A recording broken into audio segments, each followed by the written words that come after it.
Հանուն Հոր եւ Որդվո եւ Հոգվին Սրբո ամեն։ Այսօր բում բարեկենդան է, սիրելիներս, ինչը նշանակում է, որ եկեղեցին ազդարարում է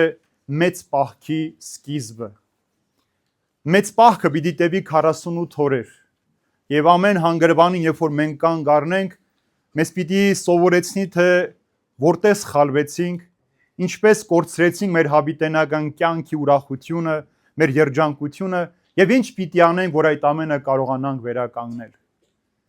7 խորհուրդների մեջով պիտի անցնենք։ Բում բարեկենդան, որ այսօր երջանիկ կյանքի հիշատակության օրն է։ Երկրորդ կիրակին պիտի լինի արտաքսման կիրակին, որ մեղքի պատճառով մեր նախածնողները դրախտից արտաքսվեցին։ Երրորդ անառակի կիրակին, որ պիտի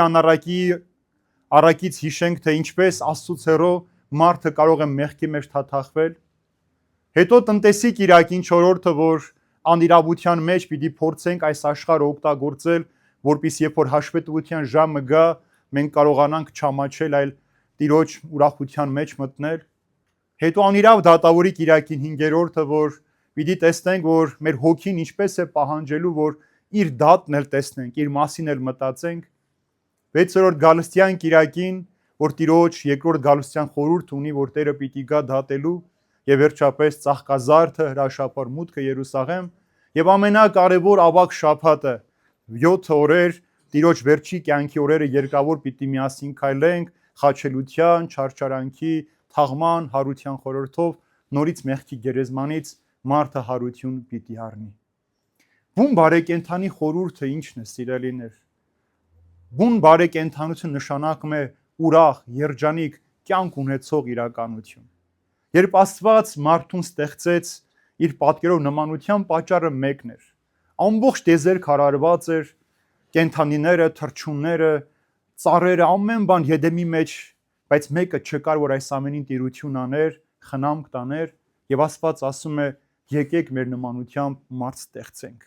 Մարդուն ստեղծեց իր պատկերով ու նմանությամբ։ Դրեց մարդուն իբրև իշխան, ասելով, օրհնելով, աճեցեք, բազմացեք, երկիրը լցրեք եւ այս ամենին տիրեք։ Ցավոք սրտի մարդը, ինչպես որ մենք ամեն օր մեր ունեցած ուրախությունը չենք գնահատում,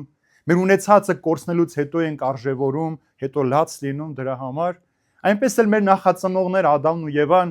իրենց երջանկությունը գնահատել չկարողացան։ Չհասկացան, որ ինչքան կարևոր է, որ դու ամեն օր Տիրոջ ներկայության մեջ ես ապրում։ Դու ամեն օր հնարավորություն ունես Աստծո հետ քայլելու, զրուցելու, խոսելու, երազելու, մեկին, որ ամեն օր քեզ հետ ում կարող ես քո երազները պատմել, քո ցանկությունները պատմել, նրանից խորհուրդ ստանալ եւ վերջապես զգալ մեկին, ով ամեն օր իր ջերմությամբ քեզ ուրախություն է պատճառում։ Այս ուրախ կյանքի մասին էր այս ամենը։ Եվ ինչ եղավ, մենք մի օր պիտի կորցնենք, ինչպես որ մեր նախածնողները կորցրեցին, որովհետև այս աշխարհի մեջ այլ է։ Մեկի համար երջանկությունը փողն է, իշխանությունն է, պաշտոնն է, մյուսի համար այդ ամենը մերժելի է, իրեն հանգիստ կյանք է պետք։ Աշխատող մարդու համար անհասկանալի է, թե ծույլ մարդ ինչպես կարող է ամբողջ օրը ոչինչ չանել, չաշխատել, բայց դրա մեջ երջանիկ լինել։ Մեկն իր աշխատանքի մեջ էր երջանկությունը գտնում, մեկը իր հոգևոր ծառայության մեջ, մյուս ուրիշին խնամելու մեջ, բայց այս ամենից ավելի կարևոր հոգևոր երջանկությունն է, որ մարդը պետք է ունենա։ Եվ ինչ քայլեր են պետք այդ հոգևոր երջանկությունը այսօր այս աշխարհի մեջ պահելու։ Առաջինը աղոթքն է, երկրորդը ներելը, երրորդը սիրելը, չորրորդը ամենակարևորը այսօր մարդը ունի շնորհակալ լինելը։ Եթե այս կարևոր կետերը քո կյանքի մեջ չկան, դու երբեք հոգևոր երջանկություն չպիտի ունենաս։ Երեխան քանի փոքր է, կուշտ եղավ, խաղալիք ունեցավ, ինքը երջանիկ է։ Նա երբեք չի հետարկվում ճաշի որակ ինչպիսին էր, թանկ էր, էժան էր, խաղալիքը որ խանութից էր գնաց, արտասահմանից էր բերած, թե իր հայրն էր ձեռքով պատրաստվել, էական չէ, երջանիկ էր, մինչև այն պահը, որ սկսում է իր մոտ փոփոխություններ տեղ ունենալ եւ իր երջանկությունն էլ է փոփոխության ենթարկվում։ Ինչպես մեր երջանկությունն ամեն օր փոփոխության ենթարկում։ Հետո մեծանում են, նոր բաներ են ուզում, արդեն ճաշակ են ուզում ձևավորել, իրենց եսն են ուզում հաստատել այս աշխարհի մեջ, իրենց նպատակներն են փոխվում։ Եթե այն ժամանակ մեկ հատ պաղպաղակով երջանիկ էր, հիմա մեկ հատ պաղպաղակի հետ պետք է նաև մի քանի հատ շաուրմա լինի օրինակի համար, որ ինքը երջանիկ լինի։ Այսպես է, սիրելիներ։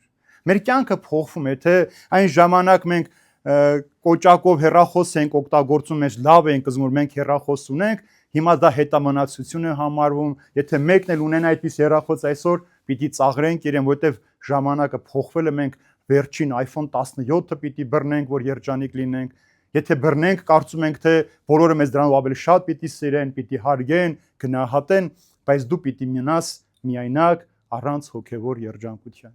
Եվ այսօրվա խորհուրդը ինչ էր։ Եսայի մարգարեի խոսքը ասում է. ձեր ծոմապահությունը չպիտի ընդունեմ։ Ինչու ասում եմ, ինչե որ դեն չնետեք ձեզանից, ասում է ձեր վաճառականան խարդախությունը, ձեր անօրենությունը, մինչև չգնաք աղքատին չկերակրեք, ձեր տուն չհրավիրեք, նրան ձեր հացից չտաք, ձեր պահքը, ձեր ծոմապահությունը չեմ ընդունելու։ Հիսուս ինչ ասեց. ողորմություն պիտի անեք եւ գաղտնաբար պիտի անեք, որևէ մեկին չպիտի պատմեք դրա մասին։ Ձեր աղոթները անաստված կամ հեթանոս մարդկանց մեջ չպիտի երկարացնեք իբրև փաստաբաններ ապացուցելու շատախոսության մեջ, որ մեր խնդրած ավելի կարևոր է, քան քո տվածը Տեր Աստված։ Մեր գանձերը երկնքում պիտի դիզենք, ոչ թե այս աշխարհի մեջ, ցավոք սրտի, իմանալով հանդերձ, որ ոչինչ չենք տանելու մեզ հետ, բայց պայքարում ենք այդ գանձերը դիզելու համար, որովհետև ուզում ենք, որ մեր թորներն ու ծորներն էլ մեր դիզած գանձերով ապրեն, բայց չգիտենք, որ գուցե իրենք չծնվեն էլ այդ ամենը ունենալու համար։ Ուրեմն Աստծո համար պահք պահելը, որ մենք պիտի հիմա պահենք, ուտելիք չէ։ Ուտելիքի մասին չէ այս պահքը, ինչքան ուտենք, ինչպես ուտենք, սա ուտենք, թե չուտենք, րոպե մեկ զանգենք, մեկ ուրիշին հարցնենք, սա կարող ենք ուտել, թե չենք կարող ուտել, կարևորը որ մենք իրար միշտ չուտենք։ Սա ամենակարևորն է, որ իրար միշտ չուտենք։ Թե չէ կովի կամ խոզի միս ուտելը մեղք չէ։ Մարդու միս ուտելն է ցավալի։ Երբ որ մենք չենք կարողանում պահքի հետ մեկտեղ մեր լեզուները զսպել, չարախոսելուց, բամբասելուց, անիծելուց, հայոյելուց, սա է պահքի խորհուրդը։ Առանց այս կարևոր կետերի քո պահքը միայն դառնում է նիհարելու միջոց, ուրիշ ոչ մի բան, դու ոչինչ չես շահում դրանից։ Դրա համար նաև Եզնի կողբացի խոսքն է, որ ասում էր. մեր բերանները հոտեցին պահք պահելուց, մեր շուրթերը ցավացին սաղմոսելուց, բայց մի քանի րոպե չդադարեցինք իրար միս ուտելուց։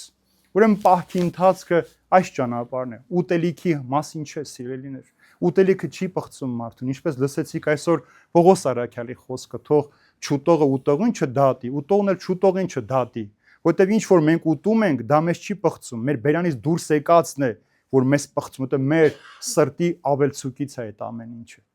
Հիմա վերադառնանք այս ընթացքին, ինչպես պիտի մենք աղոթենք այս օրերի ընթացքում։ Արդյոք մենք կոչված ենք այս 48 օրերում սուրբ կյանք ապրելու կամ աղոթելու համար։ Շատ շատերը այս մեկ անգամվա համար են ապրում տարվա մեջ, որ այս մեկ ընթացքը չխմենք, չծխենք, չհայոյենք, ոմանք Աստծուն լավություն անում, իրենց կանանց չեն դավաճանում, շնության մեղք չեն գործում, ցախ չեն թեքվում, այսա են ընտրում։ Մյուս մասը ընտրում է, որ կաշառ չպիտի վերցնի այս 48 օրերի ընթացքում։ Մի մասը որոշում է, որ չպիտի խաբի, սուտ չպիտի խոսի, չպիտի բամբասի, բայց այս ամենը ամբողջ կյանքի համար է, ոչ թե 48 օրերի համար։ Եվ որpիսի դու կարողանաս ամբողջ կյանքդ այդպիսին ապրել, դու միշտ պիտի աղոթես, ոչ թե 48 օրեր։ Ինչ անում աղոթքը։ Մարդուն մերկացնում է իր մեղքերից։ Աղոթքի միջոցով է մարդը կարողանում ինքն իրեն տեսնել,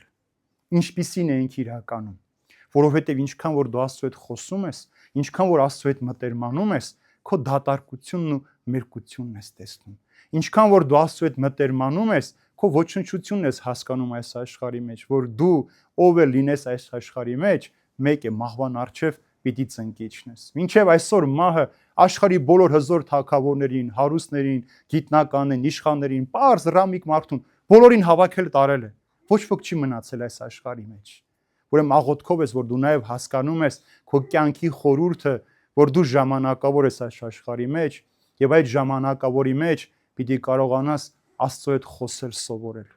Եթե մարդը Աստծո հետ խոսել չգիտի,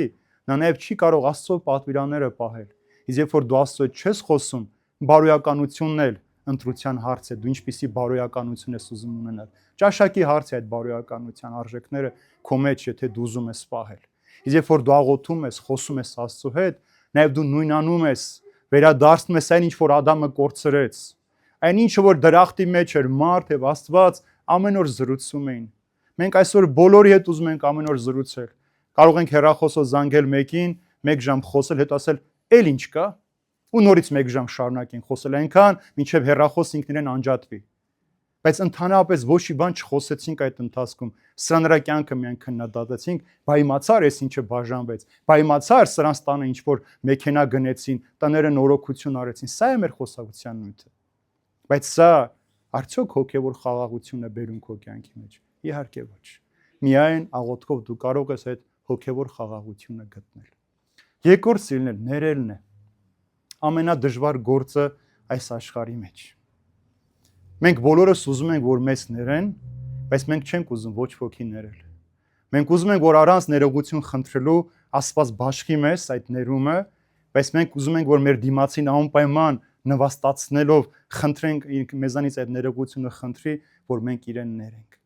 Ներելով դու ինքդ ես խաղաղվում, ներելով դու ինքդ ես հանգստանում։ Եթե դու չես ներել, ինչքան էլ աղոթես, ինչքան էլ պահք պահես, ինչքան էլ խնդրես, մեկ է քո ներսում խաղաղություն չի լինելու, որովհետև այդ չներելու զգացողությունը քեզ որդի պես ամեն օր պիտի կրծի ներսում։ Քեզ ամեն օր պիտի տանջի, որովհետև դու ասում ես Տեր Աստված, ների ինձ այնպես, ինչպես ես եմ ներում իմ դիմացիներին։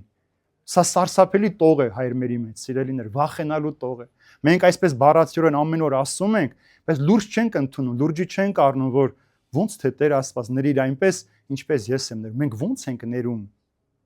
Մենք ինչպես ենք ներում։ Պատկերացնում եք, եթե Աստված մեզ այդպես ներեր։ Աստված էլ մեր տկարության չափով մեզ ներել։ Դրա համար Հիսուս նաև ասում է, ինչ դատով որ դատեք, այդ դատով պիտի դատվեք։ Ուրեմն շատ զգուշ պիտի լինենք, որովհետև ներելը մեծագույն առաքինություն է։ Ներելով դու ինքդ քեզ ես փրկում եւ քեզ մոտեցած մարդուն ես հնարավորություն տալիս փրկվելու համար։ Դրա համար Աստված մեզ ներեց այն ժամանակ, երբ որ մենք իրեն թշնամի էինք, երբ որ մենք իրեն հակառակ էինք, իր օրենքները չէինք պահում, նույնիսկ իր օրենքներն էինք փորձում մեր մարդկային տկարություններով սրբագրել, Աստված այդ ժամանակ մեզ ներեց եւ կյանք պարգևեց Հիսուսով ապրելու համար։ Երրորդ սիրելիներ, ողորմությունը կարևոր բան է մեր կյանքի մեջ։ Ինչու մարդ պետք է ողորմած լինի այս աշխարհի մեջ։ Մենք միշտ սովորենք վերցնել։ Սուրբ Գիրքն ասում է տալը լավ է, քան վերցնելը։ Մենք միշտ սովորենք վերցնել։ Կարևոր չի ինչ ենք վերցնում, ինչքան ենք վերցնում, դա մեզ պետք էր թե պետք չէր։ Մենք սովորենք վերցնել, որովհետև մեր մեջ թաքնված ագահություն ունենք։ Այս մեկն էլ ունենանք, կարծես թե եթե մենք $10,000 աշխատավարձ ստանանք, ավելի երջանիկ կլինենք, քան հիմա, որ մի քանի 100,000 դրամ ենք ստանում կամ չնչի մի բան ենք ստանում, չէ։ Երջանկությունը այդ ունենալու մեջ չէ, այլ տալու մեջ է։ Երբ որ դու տալիս ես, Աստծուն հրավիրում ես քո տուն։ Երբ որ դու տալիս ես, Աստված ինքը քո տան մեջ, քո սեղանին, քո շուրջը նստած է լինում։ Երբ որ դու տալիս ես, նաև քո մեղքերն ես ներում այդ ամենով։ Դրա համար Տերն ասում է, ձեր ողորմությունը գաղտնաբար արեք։ Ձեր ողորմությունը այնպես արեք, որպեսզի մարդիկ չիմանան, եւ ինչ որ դուք գաղտնի եք անում, Աստված ամենին հազարապատիկ ավելին ձեզ կվերադարձնի։ Եվ վերջապես, սիրելիներ, շնորհակալ լինելու զգացումը։ Մենք այսօր շատ անշնորհակալ ենք ապրում այս աշխարհի մեջ։ Ես բոլոր դիլիջանսները գիտեմ, երբ որ հարցնում եմ ինչպես ես, եթե հանկարծ ասեմ ոչինչ, ես ինչ եմ ասում, ասեք փառք Աստծո։ Ոչինչը սուտ պատասխան է, անհավատ մարդու պատասխանն է։ Կամ ասում են ոչինչ, դե լավ, փառք Աստծո, յոլա։ Քրիստոնյան այսքան սուտ բաներ չի կարող ասել։ Փառք Աստծո, որ դուք ապրում եք, որ ողջ եք, առողջ եք, ոտքի վրա եք, գեղեցիկ եք, տուն ունեք, ընտանիք ունեք, բաժանված չեք, զավակ ունեք, փառք Աստծո այս ամենի համար։ Ինչքան մարդ է այսօր երազում զավակ ունենալ։ Ինչքան մարդ է երազում տաք ճաշ ունենալ, որ դուք ունեք։ Ինչքան մարդ է երազում ձեր անկյուն ունենալ, որ դուք ունեք։ Այսօր աշխարհի մեջ հազարավոր միլիոն մարդիկ անօթևան են, փողոցներում են քնում, ռմբակոծվում են, իրենց տները պայթեցվում են, իրենք չգիտեն որտեղ պիտի ապրեն։ Մենք մեր եփած տաք ճաշը, մեր մայրերը արթնանում են առավոտյան, ճաշ են եփում, մենք հելնում ենք, ասում ենք, «Ավ, այս ճաշը ես չեմ ուտում, ինձ ուրիշ բան սարքիր»։ Սա շնորհակալ մարդու զգացողություն է։ Այն աշխատանքը, որ դուք ունեք ու դուք դժգոհ եք, շատերի երազանքն է այդ աշխատանքը։ Բայց մենք ասում ենք ոչինչ։ Ինչը ոչինչ։ Աստված արդյոք քեզ ոչնչի համար է ստեղծել։ Արդյոք Աստված մեզ ոչնչության համար է ստեղծել, որ մենք դեպի ոչնչություն գնանք։ Փառք Աստծո։ Ամեն օրվա համար, ամեն ժամի համար, փառք Աստծո, ինչ էլ որ լինի մեր կյանքի մեջ, լավ կամ վատ, ուրախ թե տխուր, ցավով թե ուրախության, երջանկության մեջ, փառք Աստծո, որ մենք այդ ամենը ունենք, որովհետև այդ ամենի մեջ Տերը մեզ հետ է։ Տերը երբեք մեզ չի ասել, երբ որ դուք ինձ հավատաք, ձեր բոլոր գործերը լավ պիտի լինեն, չեք հիվանդանալու, խնդիրներ, դժվարություններ չեք ունենա։ Հակառակը, ասել այդ ամեն ինչի հետ ձեր հետ եմ լինելու, ձեր մեջ եմ լինելու, առանց ինչ չեք լինելու այդ ամենի մեջ։ Մենք երբ որ հսկայական ճանապարհ ենք անցնում, ինչպես ենք տեսնում մեր անցած ճանապարհը, որ ինչ դժվարություններ ենք հաղթել։ Օրինակ մեքենան, որ դու գնում ես, ո՞նց ես տեսնում։ Այն փոքր հայլով, չէ, որ դու հետ ես նայում, տեսնում ես քո անցած ճանապարհը։ Այնպես էլ Աստված քեզ այդ գրկաղած տանում է այդ ճանապարհի մեջ եւ ունում է, որ դու շնորհակալ լինես քո ամեն ինչի համար։ Այլ բան չի պահանջում քեզանից, քո կյանքի համար, քո ուրախության համար, քո զավակի համար, քո կրթության համար, քո վաստակած գումարի համար շնորհակալ պիտի լինես։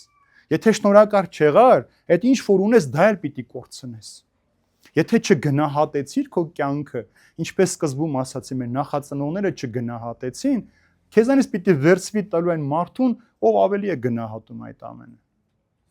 Մենք այսօր առիթ ունենք աղոթելու միասին, հավաքվելու եկեղեցու մեջ։ Գալու է ժամանակ, մեզ թույլ չեն տալու, որ մենք աղոթենք իրար հետ։ Մեզ հալածելու են դրա համար։ Փակելու են եկեղեցու դռները, որ մենք չաղոթենք իրար հետ։ Որպեսզի մենք սատանայի առջև ծնկի իջնենք։ Սատանան այնքան է թանկացնելու մեր ամենօրյա ուտելիքը, որ գալու է մեզանից պահանջել է հոգիդ տուր, հացը տամ ուտես։ Եվ այստեղ է քո հարցը վճռվելու։ Հոգիդ վաճառես, ուտես, թե դիմանաս Տիրոջ սեղանից ճաշակես։ Այս պայծառության ընթացքը այս ամենի մասին է մեզ խորհուրդ տալու, թե մենք ինչ ենք ուզում տեսնել։ Եվ տեսեք ամենակարևոր բառը ասում է քո վաճառական հոգին հանիր քո միջից։ Վաճառականիդ այդ հոգեվիճակը փոխիր քո կյանքի մեջ, որպեսզի երբ որ դու գաս, աղոթես, ես ասեմ, ահա ես այստեղ եմ, լսում եմ քեզ։ Բայց եթե չհանես, այդ խարդախությունը, նենգությունը, որ վաճառականի հոգու հետ գալիս է լցվում քո մեջ, չհանես, դու չես կարող Տիրոջը տեսնել եւ Տիրոջ համար քո պահքը ընդունելի չի լինելու։ Ինչքան ուզում եք պահք պահեք, սիրելիներ։ Միշտ հիշեք, սատանան հավիտենական պահքի մեջ է։ Ոչինչ չի ուտում, չի խմում, անգամ չի քնում։ Բայց ոչ մի շահ չունի։ Աստծուն չի հավատում, հակառակը թշնամություն անում։ Եթե պահք պիտի պահենք այսօր եւ սպասենք, երբ պիտի պահքի օրերը վերջանա, որ մենք նորից մեղք գործենք, մի պահեք այդ պահքը։ Եթե պիտի ասեք պահքի մեջ եք, բայց պիտի չարախոսեք, բամբասեք, սուտ խոսեք, մի պահեք այդ պահքը։ Եթե պահք պիտի պահեք, այս ընթացքում սուրբ գիրք չեք կարդալու, պատարագի չեք լինելու, աղոթք չեք անելու, մի պահեք այդ պահքը, ձեզ նեղություն մի տվեք, Աստծո համար սանթելին հակառակը զզվելի է Աստծո համար, որովհետև այդտեղից մեղքի հոտ է գալու։ Եվ վերջապես, եթե պահք պիտի պահենք, մենք պիտի կարողանանք սիրել։ Ուրեմն այս ամբողջ շրջանը մեր խաթարված սերը վերականգնելու մասին է նաև։ Մենք այսօր ամեն ինչից շատ այդ սիրո կարիք ունենք, սիրելին։ Այն սիրո, որ մեզ կջերմացնի, այն սիրո, որ մենք ամեն ինչ խառնել ենք այդ սիրուն անունը դրել ենք սեր, բայց այդ սերը շատերին ուրախություն չի պատճառում։ Ինչքան մարդու ենք մենք սիրելով ցավեցնում։ Ինչ է կարծում, երեխան իր ծնողին չի սիրում, երբ որ ծնողի խոսքը չի կատարում։ Սիրում է իր ծնողին, բայց սիրելով հանդերձ իր ծնողին ցավ է պատճառում։ Մի օր մի մարդու հարցնում են. երեխաներդ քեզ ինչպես են վերաբերվում։ Ասում է ինչպես Աստծուն։ Ասում է ինչպես։ Դե ասում է ոչ մի անգամ իմ ասածները չեն կատարում։ Ինչ որ ասում եմ, հակառակն են անում։ Ինչ որ ասում եմ, խրատում եմ, իրենք ինձ փորձում են հակադարձել։ Բայց երբ որ փողի կարիք են ունենում շորի կամ վազում են ինձ, խնդրում են, գրկում են, համբուրում են։ Նշանակում է ինձ Աստծո պես են վերաբերվում։ Մենք այսպես ենք նաև Աստծուն վերաբերվում, սիրելիներ։ Նեղության ժամին, դժվարության պահին Տիրոջը խնդրելը լավ է։ Սա վստահություն է, բայց սեր չէ։ Ինչպես այն զավակը, որ քեզ հաճելիորեն ասում է հայրիկ, խնդրում եմ այս բանը կանես, որովհետև իրենից քեզանից օգուտ ունի, բայց քեզ չի սիրում այդ պահին։ Իր սերը կեղծ է այդտեղ։ Այո, որ քո խոսքը լսում է, այդ ժամանակ է քո սերը իրական։ Մենք այս ըմբոստ մարդիկն ենք, ուրեմն պահքը նաև մեր ըմբոստությունը մեր միջից հանելու, սիրելու հնարավորություն ունենալու եւ այդ սիրով գնալու հավիտենական կյանքին։ Թող այս բարեկենդանը, որ ուրախության, երջանկության, ոչ թե հիշատակումն է, անցյալում տեղ պատմությունն է, այլ այսօր տեղի ունեցող պատմություն է։ Եվ Պողոս Արաքել այսօր խոսքը, սիրելիներ, ժամն է եկել արթնանալու։ Քնից, թմբիրից, մեղքի քնից արթնանալու ժամն է եւ այսօր է փրկությունը։ Այս պահին է այդ ուրախությունը գտնելը։ Տիրոջ ձեռքը միշտ պարզած է ձեզ։ Վերցրեք այդ ձեռքը, ձեր ձեռքը դրեք, մի վախեցեք, այնքան ջերմություն կա այդ ձեռքի մեջ, այնքան սեր կա այդ ձեռքի մեջ, որ երբ որ դնես, մի անգամից քո բոլոր ցավերն էլ կփարատվեն, բխբջակային ուրախությունը տել կանհետանա եւ քո առջև կընկանգնես դու ինչպիսին որ կաս եւ Տիրոջը կասես. Տեր, սիրում եմ քեզ, ընդունի ինձ այնպիսին, ինչպիսին որ ես կամ։ Թող Տեր օրհնի բոլորիս իր խաղաղության ու սիրո մեջ պահի, որ այս պահքի ճամփորդության ընթացքում մենք չամանչենք իբրև քրիստոնյաներ ապրելու, երբ որ հասնենք հարության տոնին, Տիրոջ ուրախությունը զգանք, ոչ թե ծիսակատարությունների միջոցով, ոչ թե այն ճաշատեսակները, որ պիտի ուտենք, այլ Տիրոջ ներկայության մեջ հարություն առած, նորոգված, նոր մարդ դարձած ապրելու այս աշխարհի մեջ։ Թող Տիրոջ սերը, խաղաղությունը եւ Սուրբ Հոգու համբույրը ամենքիս հետ լինի այժմ եւ հավիտյանս հավիտենից ամեն